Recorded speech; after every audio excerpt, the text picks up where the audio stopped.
The rain hammered against the cracked windshield of the old pickup truck as it rolled through the gates of Fort Braxton Military Base in North Carolina.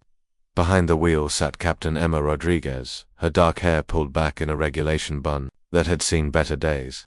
Her uniform was torn at the shoulder, mud-stained, and bore the scars of 3 weeks in the Afghan mountains that most soldiers would never speak about. Emma's hands gripped the steering wheel tighter as she approached the main checkpoint. She had been gone for 6 months on a classified mission that had pushed her Delta Force unit to their absolute limits. Now, all she wanted was to complete her debriefing, collect her gear, and head home to her small apartment off base. She needed sleep, a hot shower, and maybe a week to forget the faces of the men she had lost in those unforgiving mountains. The pickup truck coughed to a stop at the security checkpoint. 2 young military police officers emerged from their booth, their uniforms crisp and their boots polished to a mirror shine. They looked like they had never seen combat, never felt the weight of real responsibility on their shoulders. "Good evening, ma'am," said the first guard, Sergeant Jake Morrison. He was maybe 22 with blonde hair and the kind of cocky smile that came from too much time behind a desk and not enough time in the field. "We're going to need to see your identification and search your vehicle." Emma reached for her military ID, her movements slow and deliberate. Every muscle in her body ached from the mission she had just completed. She handed over her credentials without a word, watching as Morrison's eyes scanned the worn plastic card. "Captain Rodriguez," Morrison read aloud, then looked up at her disheveled appearance. "You look like you've been through a blender, Captain. Rough training exercise." His partner, Corporal Danny Walsh, stepped closer to the truck window. Walsh was shorter, stockier, with red hair and freckles that made him look even younger than Morrison. He peered at Emma's torn uniform and let out a low whistle. "Jesus, look at that gear," Walsh said with a smirk. "Did you get that uniform from a surplus store, or maybe you found it in a dumpster?" Morrison laughed, the sound sharp in the humid evening air. "Come on, Walsh, be nice. Maybe she's one of those weekend warriors trying to look tough." Emma felt something cold settle in her stomach. She had dealt with disrespect before, but never from fellow soldiers at her own base. She kept her voice level, professional. "I need to get to Building 7 for debriefing. Can you process me through?" "Whoa, hold on there, Captain," Morrison said, drawing out her rank like it was a joke. "We need to follow protocol here. Can't have just anyone driving onto base looking like they crawled out of a war zone." Walsh walked around to the passenger side of the truck, peering through the windows. "What's all this gear in the back? Looks like surplus junk to me. You're running some kind of military memorabilia business on the side." Emma's jaw tightened. In the back of her truck were her tactical vest, helmet, and other equipment that she couldn't discuss with these two. Gear that had saved her life and the lives of her teammates more times than she could count. Gear that bore the marks of real combat, real sacrifice. "That's my personal equipment," she said quietly. "Standard issue." Morrison leaned against the truck door, his elbow resting on the window frame. "Standard issue. For what unit?" "The Girl Scouts." Walsh burst into laughter at his partner's joke. "Yeah. What's your specialty, Captain? Making s'mores under fire?"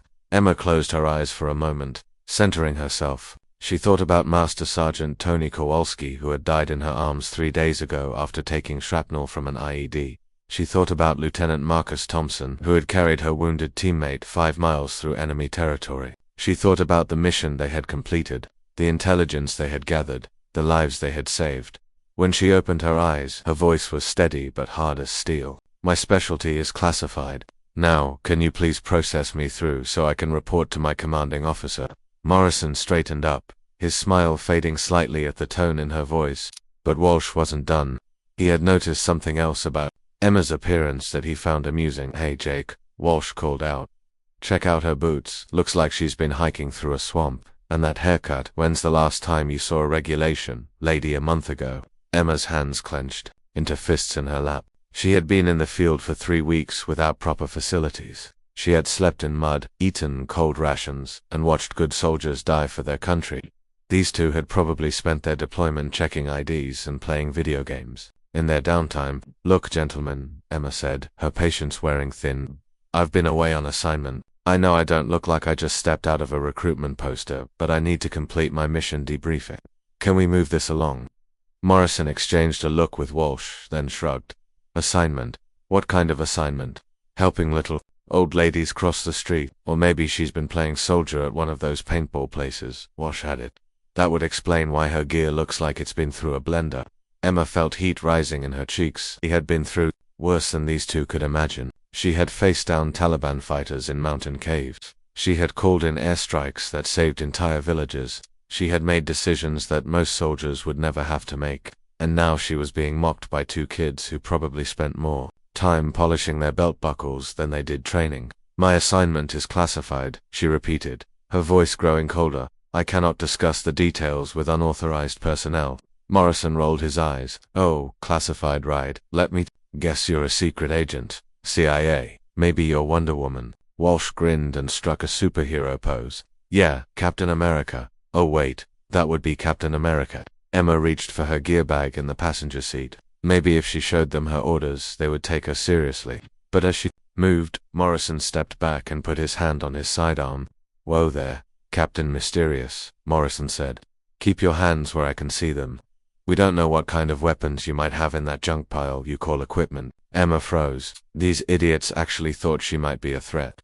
She slowly raised her hands and placed them back on the steering wheel. I was reaching for my orders, she said carefully. They're in my bag. Walsh moved to the back of the truck and started going through her gear more thoroughly. He pulled out her tactical vest, holding it up like it was contaminated. Look at this piece of junk, he called out to Morrison. Looks like it's been through a shredder, and it smells like, what is that? Gunpowder smoke. Emma watched in the mirror as Walsh handled her gear carelessly, dropping pieces of equipment that had kept her alive in combat zones. Each careless movement felt like a slap in the face. Please be careful with that equipment, she said. It's still serviceable. Morrison laughed. Serviceable? For what? Halloween costume. Emma closed her eyes again and took a deep breath. She thought about her Delta Force teammates, the brotherhood and sisterhood of elite soldiers who had accepted her not because she was a woman, but because she had earned her place among them through blood, sweat, and sacrifice. These two guards would never understand what it meant to be part of something bigger than themselves. You know what I think, Morrison said, leaning back against the truck. I think you're one of those wannabes. Probably bought all this gear online and thought you could waltz onto a military base playing dress-up. Walsh nodded enthusiastically. Yeah, like those stolen valor cases we heard about in training. People pretending to be soldiers to get respect they never earned. Emma's blood ran cold. Stolen valor. They were accusing her of stolen valor. Her who had bled for her country. Her who had lost friends in combat. Her who carried scars, both visible and invisible, from her service. The rain continued to fall, drumming against the truck roof like a countdown to something Emma couldn't yet see coming. In the distance, thunder rolled across the North Carolina sky, and somewhere in Building 7, her commanding officer was waiting for a debriefing that would detail one of the most successful Delta Force operations in recent memory. But for now, Captain Emma Rodriguez sat in her truck, being mocked and humiliated by two guards who had no idea they were about to learn a lesson they would never forget. The rain had intensified, creating a steady drumbeat on the metal roof of the guard shack. Emma Rodriguez sat motionless in her truck, watching as Corporal Walsh continued to rifle through her equipment with the care of someone handling garbage. Every piece of gear he touched told a story these two guards could never comprehend. You know what, Morrison? Walsh called out from the back of the truck. I'm starting to think we should call this in. Something doesn't smell right about this whole situation. Sergeant Morrison nodded, his expression growing more serious. Yeah, I'm getting the same feeling. A real captain wouldn't show up looking like she crawled out of a war movie, and all this beat-up gear. It's like she's trying too hard to look authentic. Emma felt her jaw clench. 22 years of military service, countless deployments, a chest full of medals she never talked about, and these two children were questioning her authenticity. She had seen friends die, had pulled wounded soldiers from burning vehicles, had made split-second decisions that saved lives and haunted her dreams. Gentlemen, Emma said, her voice carefully controlled. I understand you're doing your job, but I really need to get to my debriefing. Colonel Patterson is expecting me. Morrison's eyebrows shot up. Colonel Patterson, you mean the base commander, right? And I suppose you two are best friends. I suppose you have his personal cell phone number too. Walsh added with a snort. Maybe you babysit his kids on weekends. Emma reached slowly for her cell phone, careful to keep her movements visible. I can call him if you'd like verification. Don't you dare, Morrison snapped, stepping closer to the truck window. You think we're stupid? Anyone can program a fake number into their phone. We've had training on this kind of scam.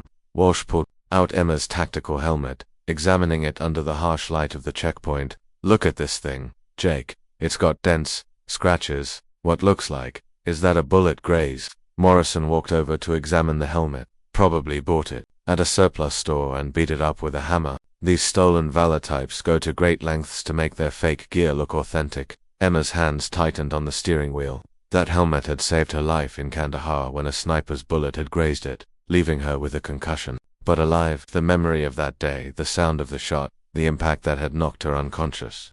Waking up to see her teammate Marcus dragging her to safety was burned into her memory. That helmet has been through combat, she said quietly. It's saved my life more than once. Walsh laughed harshly. Combat, lady. The only combat you've seen is probably on Call of Duty.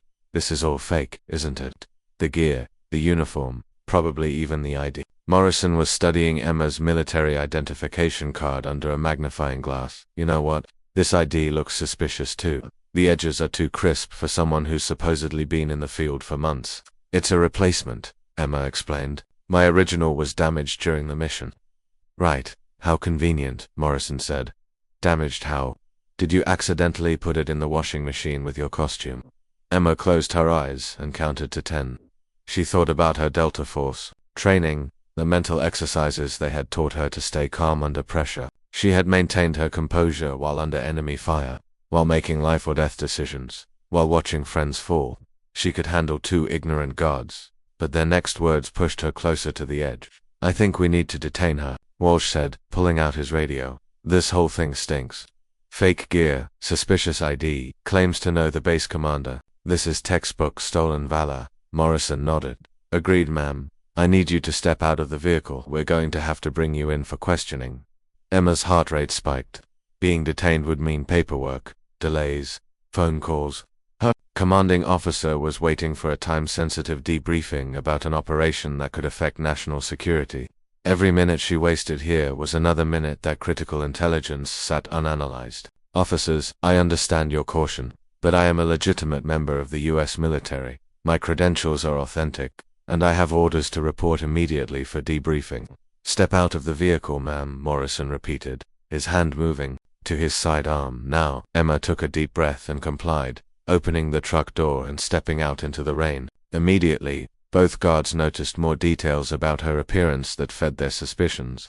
Look at that, Walsh pointed out. Her uniform doesn't even fit right. The sleeves are too short, and those pants have been hemmed wrong.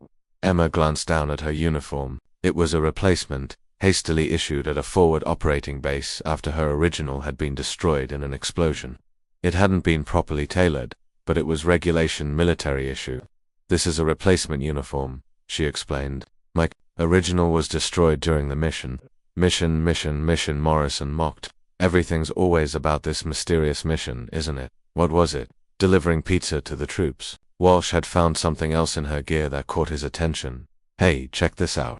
He held up a small weathered notebook. Looks like she's been keeping notes. Probably researching military jargon to sound more authentic. Emma's blood turned to ice. That notebook contained classified information from her mission coordinates, contact information, operational details that could not fall into the wrong hands. Even these security guards weren't cleared to see what was in those pages. That notebook is classified, Emma said firmly. You do not have clearance to read its contents. Morrison snatched the notebook from Walsh's hands. Classified, give me a break. It's probably full of military terms you looked up on Wikipedia. Emma stepped forward. I'm ordering you to return that notebook immediately. The information inside is above your security clearance level. Ordering us, Walsh laughed. Lady, you're not in a position to order anybody to do anything. You're about to be arrested for impersonating a military officer. Morrison started flipping through the notebook, his eyes scanning the pages. Emma watched in horror as he examined information that could compromise ongoing operations, endanger lives, reveal classified methods and sources. Interesting, Morrison said. Lots of numbers. Here, grid coordinates, maybe, times and dates. You really did your homework, didn't you? Those are real operational details, Emma said desperately. Please, you're compromising national security by reading that. Walsh rolled his eyes. National security. What are you going to tell us next? That you're a Navy SEAL? Or maybe you're with the CIA? Oh, I know you're probably going to claim your Delta Force. The words hung in the air like a challenge. Emma looked at these 2 young soldiers, so confident in their assumptions, so certain that they had caught a fraud. They had no idea how close to the truth Walsh had just come. "I need you to stop reading that notebook and return it to me immediately," Emma said, her voice taking on a harder edge. "What you're doing could have serious consequences." Morrison looked up from the notebook with a smirk. "Consequences? What's going to happen? Is your imaginary special forces unit going to come rescue you?" Walsh was examining more of Emma's gear. "You know what? I bet if we run her fingerprints, we'll find out she's not even military. Probably some wannabe who watched too many action movies." Emma felt something snap inside her. These two had crossed every line possible. They had mocked her service, questioned her integrity, accused her of stolen valor, and now they were handling classified materials that could endanger lives. The professional soldier in her wanted to maintain discipline, but the human being, who had sacrificed everything for her country, was reaching her breaking point. "You have no idea what you're dealing with," Emma said quietly. "No idea at all." Morrison closed the notebook and looked at her with contempt. "What I'm dealing with is a pathetic wannabe who thought she could fool her way onto a military base. Well, congratulations, lady. You just bought yourself a night in jail and federal charges for impersonating a military officer." As he reached for his handcuffs, Emma noticed something that made her heart race. In his careless handling of her gear, Morrison had missed something crucial, something that would change everything in the next few minutes. Her name tape was partially obscured by mud and wear, but if someone looked closely enough, really closely, they might notice something that would make these two guards wish they had never been born. The rain continued to fall, washing some of the mud from her uniform, and Emma realized that her moment of vindication was coming sooner than she had expected. The rain began to lighten as Sergeant Morrison approached Emma with handcuffs in his hand. The fluorescent lights from the guard station cast harsh shadows across the checkpoint, making the whole scene feel surreal. Emma stood perfectly still, her years of military discipline keeping her composed even as her anger burned like a furnace inside her chest. "Turn around and put your hands behind your back," Morrison ordered, his voice filled with the confidence of someone who believed he was doing the right thing. Emma complied, turning slowly. As she moved, the overhead light caught her uniform jacket at a different angle. Walsh, who had been loading her gear back into the truck with complete disregard for how expensive and specialized it was, happened to glance up at that moment. Something made him pause, a glimpse of something on Emma's uniform that didn't look quite right for an ordinary soldier. He stepped closer, squinting in the artificial light. "Hey Jake," Walsh called out, his voice suddenly uncertain. "Hold up a second." Morrison paused with the handcuffs halfway to Emma's wrists. "What is it now?" Walsh moved around to get a better look at Emma's uniform. The rain had washed away some of the mud and grime from her jacket, revealing details that had been obscured before. He leaned in closer, his eyes focusing on something that made his face go pale. "Jake," Walsh said again, his voice barely above a whisper, "you need to see this." Morrison lowered the handcuffs, irritation clear in his voice. "See what? I'm trying to arrest a stolen valor case here." Walsh pointed at Emma's chest with a shaking finger. "Her name tape. Look at her name tape." Morrison moved around to face Emma, his eyes following Walsh's pointing finger. At first he saw nothing unusual, just a standard military name tape that read Rodriguez in block letters, but as he looked more closely, as his eyes adjusted to the light and the cleared mud revealed more details, he saw something underneath her name that made his blood turn to ice. There, partially visible, beneath the standard name tape, were letters that no one ever wanted to see on someone they had just spent 20 minutes humiliating. Delta Force. The words were barely visible, obscured by mud and wear, but they were unmistakably there. Morrison blinked hard, thinking he must be seeing things. He leaned closer, his hands trembling slightly as he tried to get a better look. That can't be right. Morrison stammered. Walsh had gone completely white. "Jake, please tell me that doesn't say what I think it says." Emma turned around slowly to face them, her expression unchanged. She had been waiting for this moment, knowing that eventually they would notice the detail that would change everything. The rain had simply helped the inevitable along. "Is there a problem, gentlemen?" Emma asked quietly. Morrison's mouth opened and closed like a fish out of water. The confident, mocking soldier who had been making jokes about Girl Scouts and weekend warriors was gone, replaced by someone who was beginning to realize the magnitude of his mistake. "That your uniform it says . Morrison couldn't form a complete sentence. Emma looked down at her jacket as if noticing the name tape for the first time. "Oh, that. Yes, it's a bit faded, isn't it? 3 weeks in the Afghan mountains will do that to your gear." Walsh dropped the piece of equipment he had been holding. The tactical radio clattered to the ground, its case cracking on the asphalt. Neither guard moved to pick it up. "Ma'am," Walsh said, his voice shaking. Are you actually ... double quotes, Delta Force?" Emma finished for him.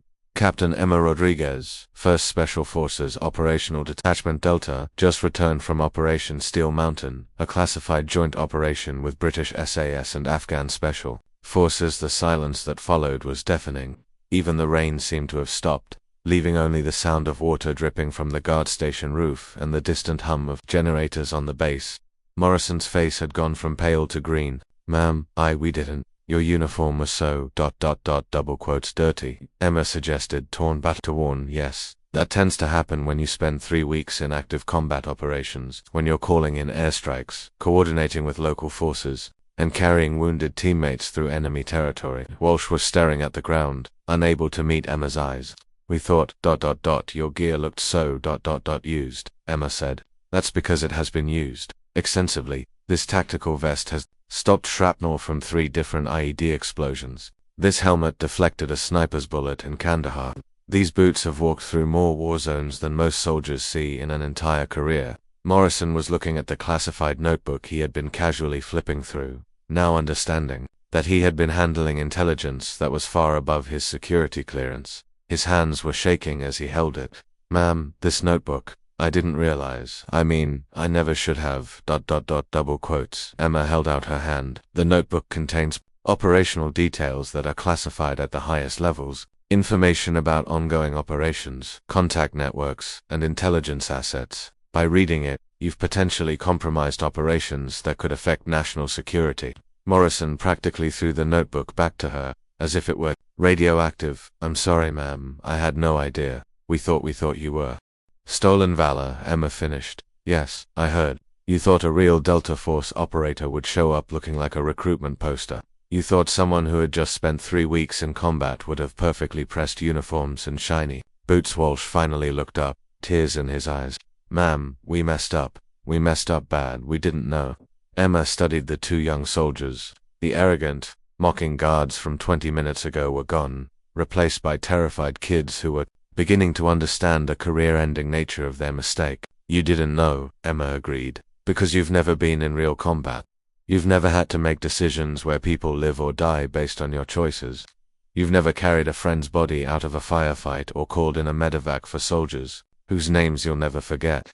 Morrison was visibly shaking now. What happens now? Are you going to report us?" Emma was quiet for a long moment, studying these 2 soldiers who had spent the better part of an hour humiliating her. She thought about the teammates she had lost, the missions she had completed, the sacrifices she had made. She thought about the young soldiers she had mentored over the years, and how these 2 had probably never had proper guidance. "That depends," Emma said finally, "on whether you're capable of learning from this experience." Walsh nodded eagerly. "Yes, ma'am, absolutely. We'll never make this mistake again." "The mistake wasn't in being cautious," Emma corrected. "Security is important. The mistake was in making assumptions, in mocking someone's service without knowing their story, in handling classified materials without proper authorization, in letting prejudice override professionalism." Morrison was nodding so hard it looked like his head might fall off. "Yes, ma'am, you're absolutely right. We were completely out of line." Emma looked at her watch. She was already 30 minutes late for her debriefing, and Colonel Patterson would be wondering where she was. But this had become a teaching moment, and good soldiers, which these 2 might become someday, deserved the chance to learn. "Here's what's going to happen," Emma said. "You're going to process me through this checkpoint with the respect and professionalism that should be shown to any soldier, regardless of how they look. You're going to forget everything you saw in that notebook, and you're going to remember this night every time you feel tempted to judge someone's service based on their appearance." The 2 guards nodded eagerly, grateful for what seemed like a reprieve from the court-martial they probably deserved. But Emma wasn't finished with them yet. The real lesson was still coming, and it would be one they would never forget for the rest of their careers. "However," Emma continued, her voice taking on a harder edge, "there are consequences for what happened here tonight, consequences that you're going to face, because that's how you learn to be better soldiers." The hope that had been building in Morrison's and Walsh's eyes began to fade as they realized that their ordeal was far from over. Emma Rodriguez stood in the rain-soaked checkpoint, Watching as the full weight of realization continued to settle on the two guards, Morrison was staring at his hands, which had been casually flipping through classified Delta Force intelligence just minutes before. Walsh kept glancing between Emma's name tape and her face, as if trying to reconcile the elite soldier standing before him with the woman he had been mocking. "Ma'am," Morrison said quietly, "what kind of consequences are we talking about?" Emma pulled out her cell phone, the screen lighting up in the dim evening light. "First, I'm going to call Colonel Patterson to explain why I'm 30 minutes late. For my debriefing, I'm going to tell him exactly what happened here tonight." Both guards went pale. Colonel Patterson was not known for his patience with soldiers who brought disgrace to his base. "Please," Walsh said desperately. "We know we messed up. Isn't there something we can do to make this right?" Emma paused with her finger over the phone screen. She studied these two young soldiers, probably barely out of basic training, stationed at what they thought was a quiet checkpoint where nothing important ever happened. They had no idea that Fort Braxton was home to some of the most elite units in the military, that real operators passed through their checkpoint regularly. "Tell me something," Emma said. "How long have you two been stationed here?" 3 months, Morrison answered. "We're both pretty new to the base. And in those 3 months, how many other soldiers have come through this checkpoint looking like they'd been through combat?" The two guards exchanged glances. Walsh was the first to speak. "A few, I guess. Maybe a dozen or so. And how did you treat them?" The silence that followed was answer enough. Emma felt a cold anger settle in her stomach. These two hadn't just disrespected her, they had been disrespecting combat veterans for months. "I see," Emma said. "So this isn't the first time you've mocked soldiers who looked battle-worn. This is a pattern." Morrison's face went ashen. "Ma'am, we never thought. I mean, most of the guys who come through here are just coming back from training exercises or ... or what?" Emma interrupted. "Or they're real soldiers coming back from real missions. Soldiers who put their lives on the line while you sit in this comfortable checkpoint making jokes." Walsh was crying now, tears mixing with the rain on his face. "We didn't know. We honestly didn't know." Emma felt her phone buzz. A text message from Colonel Patterson. "Rodriguez, where are you? We need to debrief ASAP." She showed the message to both guards.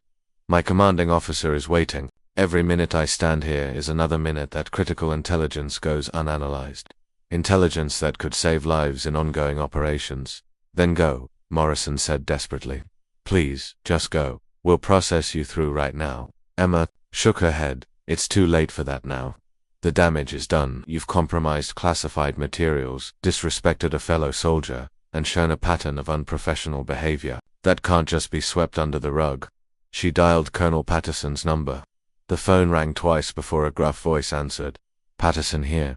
"Rodriguez, where the hell are you, sir?" "I'm at the main checkpoint. There's been a situation that you need to be aware of." "What kind of situation?" Emma looked at the two guards, both of whom were hanging on every word. "Sir, the MPs at the checkpoint have been detaining me for the past 30 minutes. They accused me of stolen valor, handled classified materials without authorization, and treated my Delta Force credentials as fraudulent." The silence on the other end of the phone was more terrifying than any shouting would have been. When Colonel Patterson finally spoke, his voice was deadly quiet. "They did what they accused me of being a fake soldier, sir," said. "My gear looked like costume props. They were preparing to arrest me for impersonating a military officer when they finally noticed my Delta Force identification." Morrison was shaking his head frantically, mouthing "please, no," as he listened to Emma's side of the conversation. "Put one of them on the phone," Patterson ordered. "Now." Emma held out the phone to Morrison. "The colonel wants to speak with you." Morrison's hand trembled as he took the phone. "Colonel Patterson, sir. This is Sergeant Morrison." Emma couldn't hear Patterson's side of the conversation, but she could see its effect on Morrison's face. The young soldier went from pale to green to white again in the span of 30 seconds. His responses were limited to "yes, sir," "no excuse," "sir," and "I understand, sir." Finally, Morrison handed the phone back to Emma with shaking hands. "Rodriguez," Patterson's voice came through the speaker, "get to my office immediately. Leave those two idiots right where they are. I'm sending Captain Williams to relieve them." "Yes, sir." "And Rodriguez, I'm sorry this happened. No soldier should have to deal with this kind of disrespect at their own base." Emma ended the call and looked at the two guards. They both looked like they might be sick.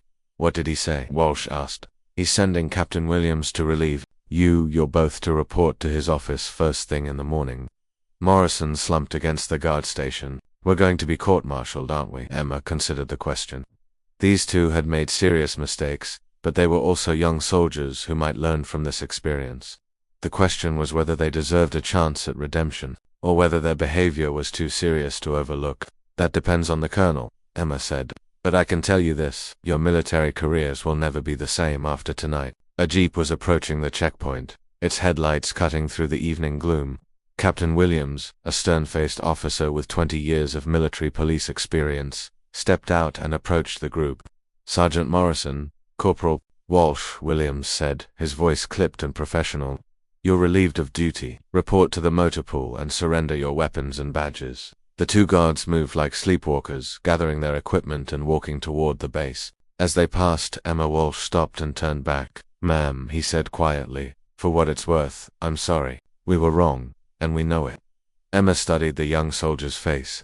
She saw genuine remorse there, real understanding of what he had done wrong. Maybe there was hope for him after all.